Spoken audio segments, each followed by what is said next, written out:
Lately, I've been feeling a lot of spiritual growing pains. It's the kind of spiritual growing pains that happen when certain illusions about whether it's people or ideas or concepts are being dissolved and something new is being portrayed into the space. Because whenever there's a removal of these illusions, there's either you're just kind of coming into the light, like Plato's allegory of the cave, where everything is very bright and you're just having to adjust your eyes, or there are new ideas and new thought algorithms, as I call them, that are being taken into consideration now that you maybe haven't thought about before. And so I'm sure that many of you who are on this path have felt at one point in time that there's a feeling that you just can't quite explain. And you know that you're not crazy, and yet for some reason you feel like you're the insane one. And make no mistake, you might feel like you're insane because everybody around you is talking about dull things that don't really matter. And you almost have this anger within you. You almost have this frustration within you because you have so much love to give, and yet you have no one to give that love to, because most of these people out here are empty vessels. They are just part of the system. And what's crazy is they don't even know it. And so what I've found is that you have to find a balance between caring and not caring about people. The trick and the systems that we're in. But the trick is to accept people without letting them get to you, really, and letting them have a sense of control over you. Because when I first started to do YouTube, for example, and I first started to get critiques on the type of content that I was putting out, because it was a mixture of these really in-depth, and still is, a mixture of this really in-depth topic of spirituality and the kinds of enhanced intuitions and instincts that you'll receive and downloads that you'll have on the spiritual path, talking about narcissists and talking about all of these other, people might call them red pill content, or they might call it, dating advice or content, whatever. That's not what I don't put myself under one umbrella specifically, other than deeper spiritual topics and soulfulness topics. And when I talk about these more, I would say they're more surface level, but at the same time they're very deeply spiritual, such as talking about women, for example, and talking about how we need to be more sexist as men. A lot of people will hear this and not understand what I'm saying because they've incorporated the word sexist or racist or whatever to mean something derogatory and to mean that you're hating other people. The thing is I don't think that that's the case at all. I don't think that's the case at all. I think that to be racist and to be sexist, for example, is to really just enjoy who you are and the role that you play in society. And I like being white. I'm a white person and I like being white. I like the culture of white people for the most part. Of course, we're going to have our ghetto just like any other whatever, but if you see race, like race really doesn't need to play as important a part of a factor into your life as you think it does. And a lot of people will get caught up in the distinctions of this, that it blinds them from what's actually being just put in front of them. Like we have this great diversified network of individuals, and you're too busy focused on the color of your skin. Like don't get me wrong, I think that there are proper metaphysics of race that need to be taken into account, and I think there's something biological and psychological there for sure. But that doesn't mean that one race is inherently better or whatever. It just means that we're different, and there's going to be different cultures, generally speaking, that go along and align with certain types of race. So yeah, to be racist would mean to just appreciate who you are.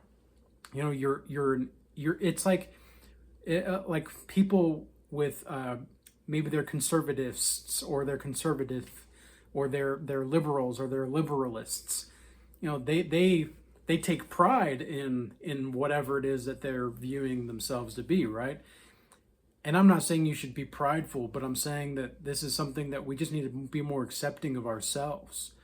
And usually what happens on the deep spiritual path is that you find people who you say things and they're going to be super polarized in one way, shape, or form or another. And I found myself, for the last couple of years, as soon as I started to get critiques on these ideas, it was very interesting because I didn't really care what these people were thinking about me.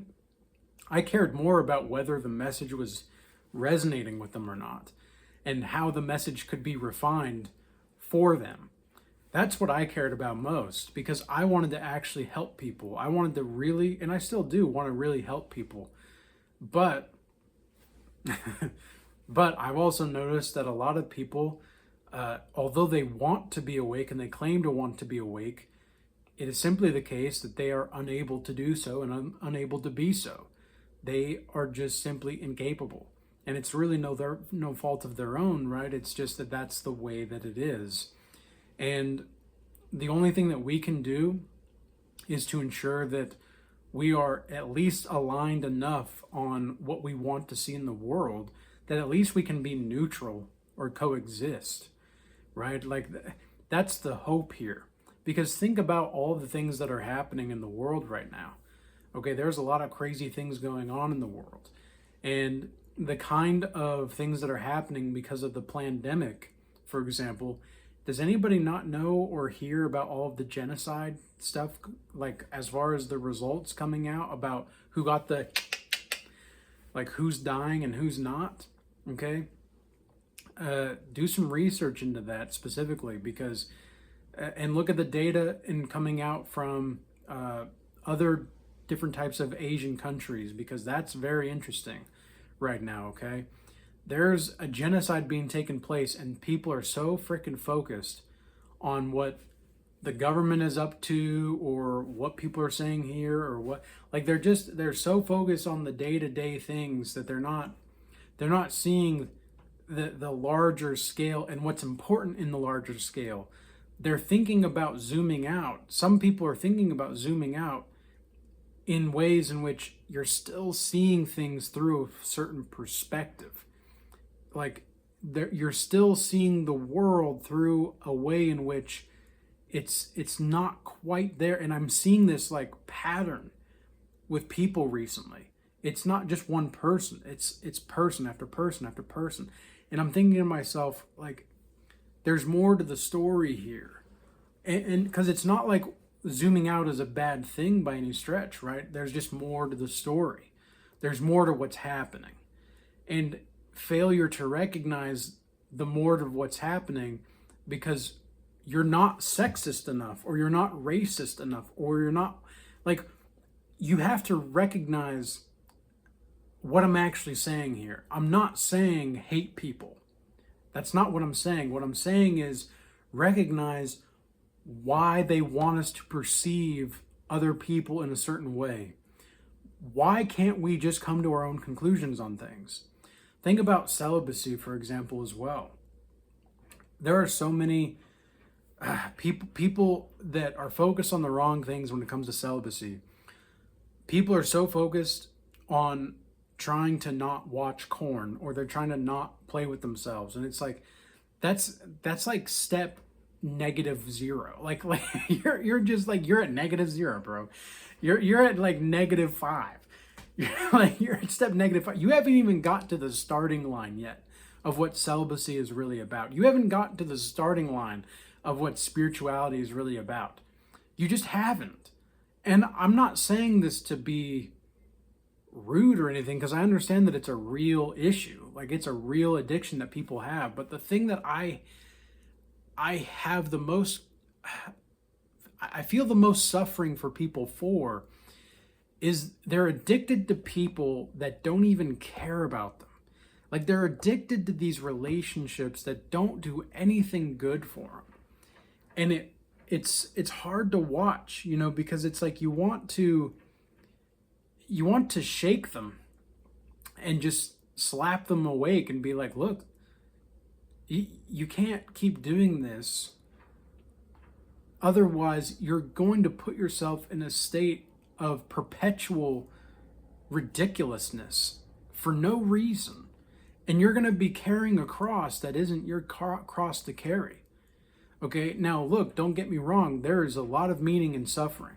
But again, we just have so much love in the world. Like us spiritual people who are actually spiritual, who are actually chosen, we have so many ways in which we want to offer love to the world. And yet so many people just can't receive it. Again, it's not their fault. It's just that they're simply unable. And so this leads to people becoming addicted to relationships that don't even benefit them really, and don't do anything for their well-being. It's not even about benefits. It's just about having a relationship. Because I was thinking today, I was running some errands, and I was thinking about what Master Oogway says in Kung Fu Panda, where he says to make something... Oh, wait, no, it's not Master Oogway. It's Kung Fu Panda's dad. Yeah, it's Kung Fu Panda's dad, the goose or whatever. He says to make something special, you just have to believe it's special. That is every single relationship that you have. It's every single one. It's only special because you believe it's special. And that's not a bad thing. It just means that we get to cultivate our experiences and our meaning that is dependent upon our responsibility in direct relationship to the relationship in of itself. So the more responsibility that you have, the more meaning you're going to have. The more suffering you're going to have, but the more meaning you're going to have. And this is something that is very basic. It's not really something that's difficult to really grasp. And yet, for some reason, people shy away from it. They want to lower themselves more so than they already are. And it's not their fault. We've been programmed as men specifically. As men, we've been programmed not to be masculine. Okay, if you want to be a masculinist, is that a word? If you want to be a masculinist, that's another thing, right? There's nothing wrong with embracing who you are, but don't be so fixated on it. An alpha man, for example, and again, I use all these terms loosely and with nuance, okay? So an alpha man, for example, he doesn't care about what you call him or what you say to him. Like, he's too busy winning for him, like, to care about your opinion that's trying to bring some dude down. Like, the guy's just too powerful. Okay, and a lot of men online also, I've seen recently with the Sigma stuff. Again, if you want to label yourself that's fine. But don't compel my speech. And don't try to convince yourself that you're this alpha without being an alpha when you're not even doing anything with the world. You're not even, just because you don't talk to people doesn't mean that you're righteous. Okay, just because you think that you're better than people doesn't actually make you better. And just because you think you're powerful doesn't mean you're actually powerful. Okay, I've learned this. Women are the best reflectors when it comes to this kind of thing. I'm more convinced that women are way more spiritual than men, generally speaking, but men have the capacity to be more spiritual than women will ever be. However, women are just more naturally in tune with their spirit. They're in tune with their fickleness, because women are fickle by nature, men are more decisive by nature. And any man who is not decisive, I firmly believe, is not acting in his masculinity. But yeah, that's the thing, right? If you want to be grounded in masculinity, you've got to make better decisions faster. How do you do that? You just start making decisions. You just start making more decisions that lead to better outcomes. But the problem is that sometimes there are going to be decisions that you have to make where you don't see specifically. You don't see the results immediately. Okay? Think about this. So there are like I wrote this book, right? I wrote this book. This is a better example. I am still making sales from this book, even though it took me 5 years to write this book. And I have also launched it in August of last year. It is now January of 2026. So it's been almost 6 months. It's been almost half a year, right? But I'm still making sales and I'm still putting the work out there. And it's not about the money. It is, but it isn't, right? Because this is something I worked on for 5 years. Okay, this is something I worked on for 5 years. And now I'm still reaping the fruit of that hard work, of that diligent work. I'm still reaping the fruit. Okay. So there's this thing where if you can delay your reward system, you're going to be more likely to see different kinds of levels of success in your life. But it starts with a feeling. It starts with a feeling that you can't quite describe. And it's the same type of thing with spirituality. It's the same type of thing with intersexual dynamics. Okay, I'm sure many simps out there who are no longer simps, like there were once simps, right? And now they're alpha men, let's say. And I, again, use this term loosely and with nuance because it's just the best term that we have. They don't, like somebody said in a comment on one of my videos recently about how alphas don't even really exist. Correct. They don't. It's all a construct. It's a construct within the construct, right? It's a concept within the construct as well. It's a timeline. And a lot of people don't want to admit this and they don't want to understand it because it alleviates the ability to put accountability on other people. You have to put accountability on yourself now because it's up to you to understand and discern these things. And again, this is where like spiritual growing pains come into play. And like I've been getting a lot of headaches recently, a lot of headaches. And usually that happens when my connection to God is increasing dramatically or there are spiritual attacks. And although I haven't felt too many spiritual attacks recently, like there's always an attack every single day, but it's not been to the point in which I can't handle it. I've seen that there's this growth happening and I've found the yearning to just sit in silence a lot more recently, which also tells me that I'm just soaking in and integrating right now. I'm just integrating all this new information and data. So I'm going to grow closer to God and grow stronger in my intuition and in my instincts because the body is it's a very crazy, beautiful thing, right? The body is this profound effect of consciousness in of itself. And I do think that the body is an effect of consciousness. It's not the other way around. I don't think the body is an effect of consciousness. I think the consciousness is effect. Well, maybe technically speaking, there not really is any effect. There just is something, right? There just is what it is.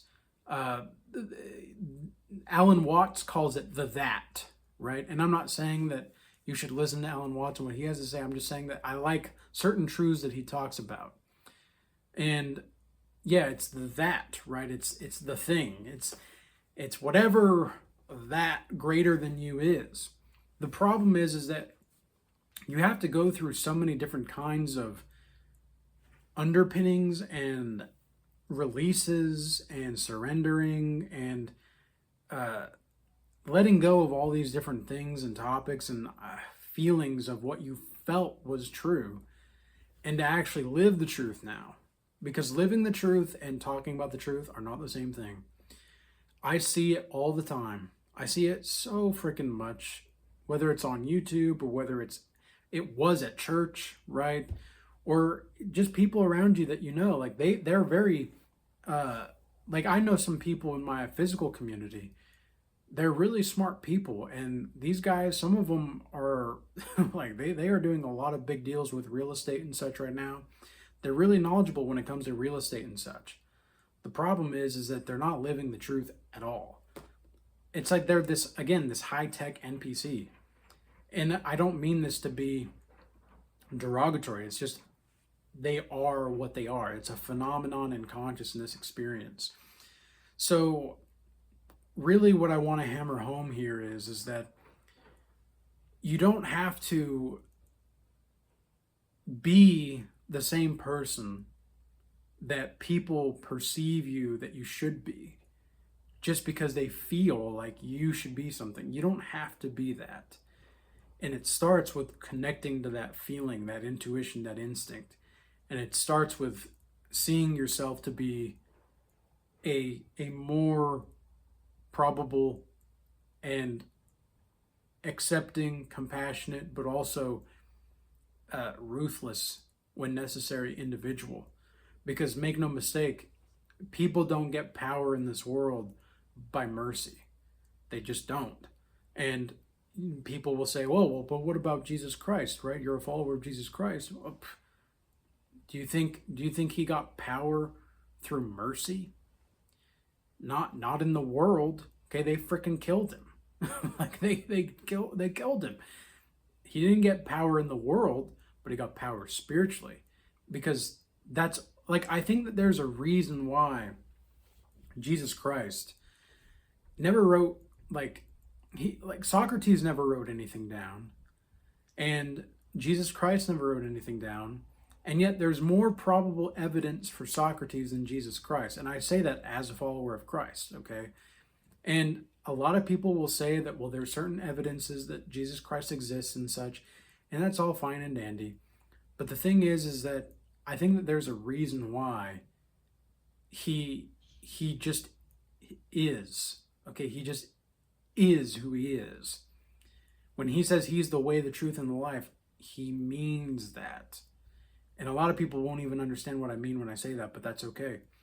So I hope that this message was useful and insightful for you, maybe expanded your mind a little bit, and was able to ensure that you get out of your comfort zone a little bit, but into a more probable and logical, reasonable existence. Again, I'm not saying to hate anybody, but what I'm saying is that you've got to opt out of these timelines that they're trying to put you in. They're the elites, whatever you want to call them, whoever the ominous they is, they want to put you in these timelines in which you're in a time loop. And that's where the devil wants you, is in a time loop that you can't escape. So I hope everybody stays blessed. Peace. Until next time.